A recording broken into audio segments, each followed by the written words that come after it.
जय श्री कृष्णा, राधे राधे, श्री खाटू नरेश की जय। मित्रों, आज हम श्रीमद् भगवद गीता जी के 13वें अध्याय और उसके महात्म्य का श्रवण करेंगे। 13वां अध्याय इस प्रकार है। अर्जुन ने श्री कृष्ण भगवान से पूछा, हे प्रभु जी, प्रकृति किसको कहते हैं और पुरुष किसको? क्षेत्र और क्षेत्रज्ञ किसको कहते हैं? ज्ञान और श्रेय किसको कहते हैं? कृपा करके सब विस्तार से बताइए। हे कुंती नंदन अर्जुन, मनुष्य की देह को क्षेत्र कहते हैं, क्योंकि जब यह जीव 84 लाख योनियों से फिरकर मनुष्य देह में आता है, तब चैतन्य परमेश्वर को भी पहचानता है और पाप पुण्य को भी समझता है, क्योंकि जो इस देह को पाकर भला बुरा करता है वह पाप पुण्य का फल भोगता है। दूसरे देहधारियों को न पाप है न पुण्य है, मनुष्य देह को पाकर ही पाप पुण्य उपजते हैं। और जितनी बातों का शरीर में ठाठ है, उनको जो समझे सो तत्ववेता पुरुष है, उसे ही क्षेत्रज्ञ भी कहते हैं। जो शरीर रूपी क्षेत्र का जानने वाला हो, सो हे अर्जुन क्षेत्रज्ञ तू उसको जान, जिसके नाम से क्षेत्र और क्षेत्रज्ञ दोनों जाने जाते हैं। सो यह मेरे मत का ज्ञान है। अब क्षेत्र जो कि यह देह है, इसका वृत्तांत सुन।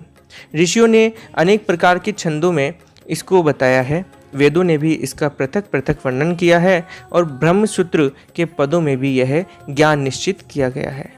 पंच महाभूत अहंकार, बुद्धि, अव्यक्त प्रकृति, दशों इंद्रियां, मन तथा 5 इंद्रियों के विषय तथा इच्छा, द्वेष, सुख दुख, संघात, चेतना, धृति तथा इनके समूह। संक्षेप में क्षेत्र और क्षेत्रज्ञ के यही विकार हैं।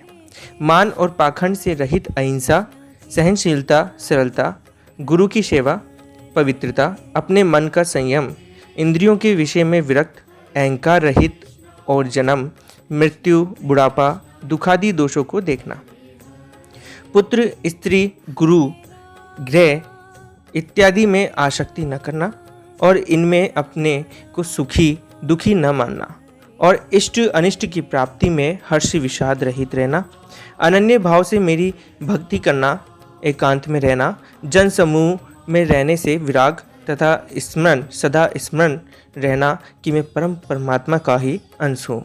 ज्ञान प्राप्ति के उद्देश्य से मोक्ष को सबसे श्रेष्ठ माना है, इसे ही ज्ञान कहते हैं। इससे जो भिन्न है वह अज्ञान है।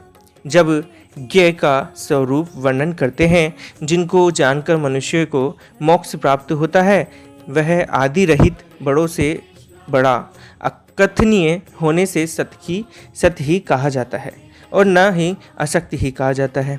सब और उसके साथ हाथ और चरण हैं, सब और नेत्र, सिर और मुख है, सब और कान है, वही जगत में सबको घेरे हुए स्थित है।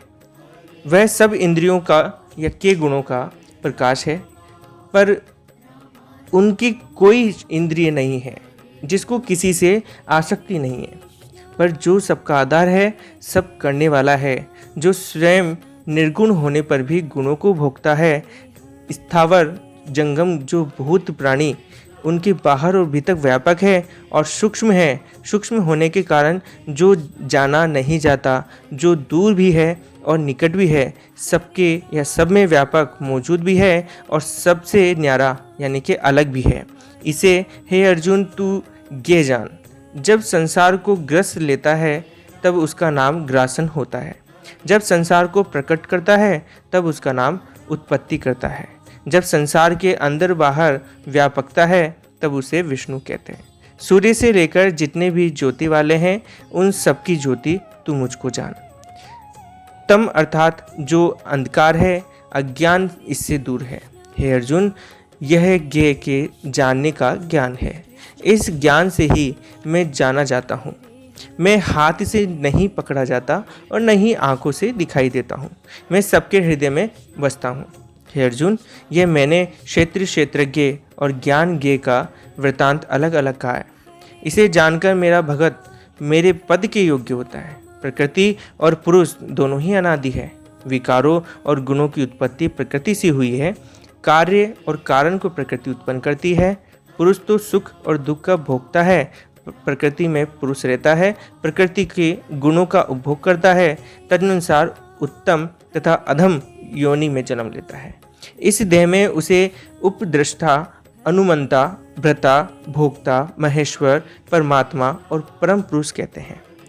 इस प्रकार के गुणों के साथ प्रकृति और पुरुष को जो जानता है उसका रहन सहन चाहे जैसा हो पुनः जन्म नहीं होता। कोई ध्यान से, कोई सांख्य योग से और कोई कर्म योग के द्वारा अपने को आत्मा में देखते हैं, परंतु कोई तो इस प्रकार से न जानते हुए भी दूसरों से सुनकर ध्यान करते हैं और श्रद्धा से सुनकर वे भी मृत्यु के पार चले जाते हैं। हे अर्जुन, स्थावर या जंगम सब प्राणी के क्षेत्र और क्षेत्रज्ञ के संयोग से ही होते हैं। परमेश्वर सब भूतों में समान रूप से ही है।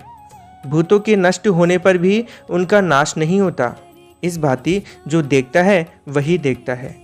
सब में समान रूप से स्थित परमेश्वर को देखता हुआ जो अपनी आत्मा का नाश नहीं करता वह उत्तम गति प्राप्त करता है। जो यह देखता है कि सब कर्म प्रकृति द्वारा होते हैं और आत्मा अकर्ता है, वही मानो देखता है और उसी से उनका विस्तार देखता है, तब वह ब्रह्म को प्राप्त होता है। हे कौन्ते, अनादि और निर्गुण होने से परमेश्वर अव्यय है। शरीर में रहता हुआ भी वह कुछ नहीं करता, न उसमें लिप्त होता है। जैसे आकाश सर्वत्र व्याप्त होने पर भी किसी से मिलता नहीं, उसी भांति देह में सर्वत्र व्याप्त यह आत्मा भी इसमें लिप्त नहीं होता। हे अर्जुन, मेरा एक प्रताप और सुन, जिसके आगे किसी का प्रताप नहीं है। जैसे सूर्य पूरब से उदय होकर एक ही बार में सभी लोगों को प्रकाशित कर देता है, वैसे ही ब्रह्म से लेकर चींटी तक स्थावर और जंगम जो भी संसार है उन सब जीवों के शरीर में एक बार ही प्रकाश करता है। हे अर्जुन, यह शरीर क्षेत्र और जीव क्षेत्री और मैं क्षेत्रज्ञ हूँ। जो इसे ज्ञान दृष्टि से देखता समझता है वह कार्य सहित प्रकृति से मुक्त हो जाता है। ऐसा जानकर वह कार्य कारण के चक्र को पार कर जाता है और मुक्ति को प्राप्त होता है। जो प्राणी इस प्रकार मुझको जाने, मेरी स्तुति करे, तिसका फल सुन। ऐसे प्राणी जन्म मरण रूपी संसार के दुखों को काटकर परम अविनाशी पद को प्राप्त होते हैं। इसमें लेश मात्र भी संदेह नहीं है। इति श्रीमद्भगवद्गीता सुपनिषत्सु ब्रह्म विद्याया योग शास्त्रे श्री कृष्णार्जुन संवादे क्षेत्र क्षेत्रज्ञ विभाग योगो नाम त्रयोदशोऽध्याय। मित्रों, इसी प्रकार हमने श्रीमद्भगवद्गीता जी का 13वें अध्याय का समापन किया है। अब हम 13वें अध्याय का महात्म्य का श्रवण करेंगे। श्री नारायण जी बोले, हे लक्ष्मी, अब 13वें अध्याय का महात्म्य सुन। दक्षिण देश में हरि नामक एक नगर था। वहाँ एक व्यभिचारिणी स्त्री रहती थी। एक दिन उसने अपने एक प्रेमी को अमुक स्थान पर मिलने के लिए बुलाया। जब वह उस स्थान पर पहुंची तो कहीं भी अपने प्रेमी को नहीं पाया और ढूंढती ढूंढती परेशान हो गई।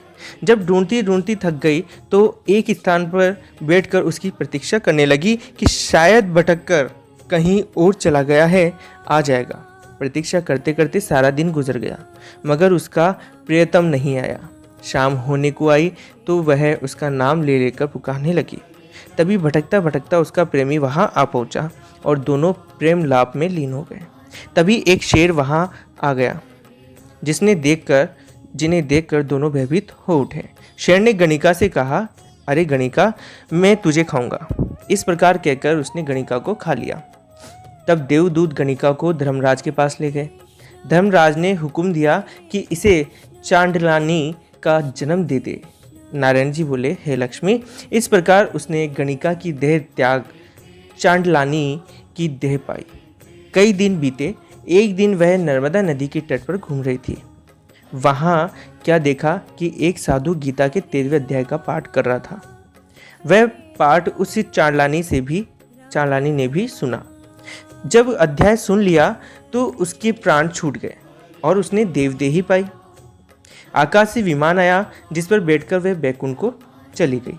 तब साधु ने पूछा, अरे तूने कौन सा पुण्य किया है जो बैकुंठ को चली गई? चांडलानी ने उत्तर दिया, हे संत जी, इस पाठ को सुनकर ही मैं बैकुंठ को चली हूँ। हे लक्ष्मी, श्री नारायण जी बोले, ये 13वें अध्याय का महात्म्य है। जो प्रीति के साथ पढ़ते सुनते हैं उनका फल कहाँ नहीं जा सकता। इतना ही नहीं, यदि कोई अनजाने में भी इसका पाठ करे या सुने तो वह परम धाम को प्राप्त होता है। बोलो सच्चिदानंद भगवान की जय। मित्रों, इसी प्रकार हमने श्रीमद् भगवद गीता जी के 13वें अध्याय का समापन किया, उसी के साथ में महात्म्य में भी समाप्त कर दिया है। इसी तरह जय श्री कृष्णा, राधे राधे, श्री खाटू नरेश की जय।